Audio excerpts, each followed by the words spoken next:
Heipparallaa. Käydään pelotuskokemukset ja vanhat kokemukset juttusarjan tämä viimeinen vanhat kokemukset. Eli miten nyt tällainen kun haetaan takaa, niin on se, että yleensä on jo käyty siellä kuntosalilla, mutta ne ei ole auttanut siihen vaivaan tai on mennyt jopa vaan pahemmaksi. Tai sitten on tehty jo tuki- ja liikkuvuusharjoitteita, mutta nekään ei auttanut.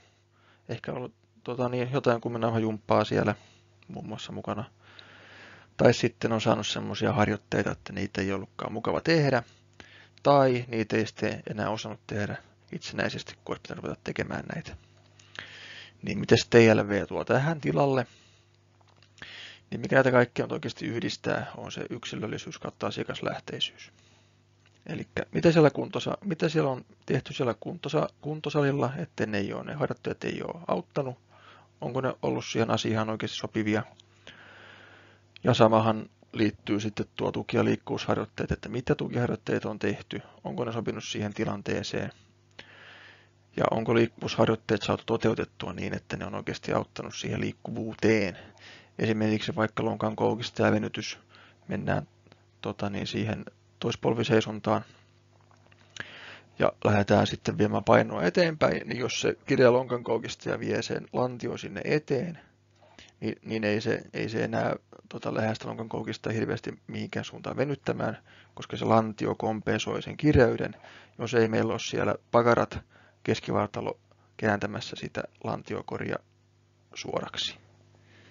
Niin näin me saadaan vastustettua sitä lonkan koukistaan eteenpäin vetämistä niillä muilla lihaksilla, niin silloin se lähtee venyttämään sitä oikeaa paikkaa. Eli silloin ollaan nyt siinä alkukartoituksen ytimessä, eli mitkä on koetut haasteet, mitä löydetään liiketesteistä, miten se keho liikkuu, mistä liike pökkää, mistä liike pökkää ja pettää. Niin sitä kautta me päästään sitten kiinni niihin, mitä me tarvitaan, miksi me tarvitaan ja kuinka me se tehdään. Ja tästä jos sitten luonnollinen jatkumo on sitten se, että me valitaan semmoisia liikkeitä, mitkä onnistuu oikeasti tehdä ja mitä on mukava tehdä. Mä tulen koko ajan kyselemään siinä tuossa ohjauksen aikana, että missä tämä tuntuu, onko tämä mukava tehdä, olisiko tästä meille hyvä liike. Niin näin se asiaa pallotellaan siinä keskenämme ja näin se varsinainen harjoitusohjelma sitten muodostuu, kun me poimitaan näitä niin sanottuja rusinoita pullasta, eli me saadaan mukavia liikkeitä ja ne osuu sitten oikeaan paikkaan. Eli minä tuon siihen sen, mitä me kannattaisi tehdä. Sitten mä tuon siihen ehdotuksia, jotka sitten koetaan yhdessä siinä,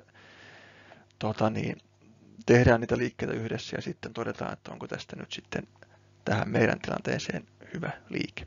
Oikeata liikettä ei ole olemassakaan, mikä olisi paras mihinkäkin, vaan on vain erilaisia variaatioita, joita tuodaan sitten tähän kunkin omaan kokonaisuuteen ja haluttuun tapaan suorittaa asioita.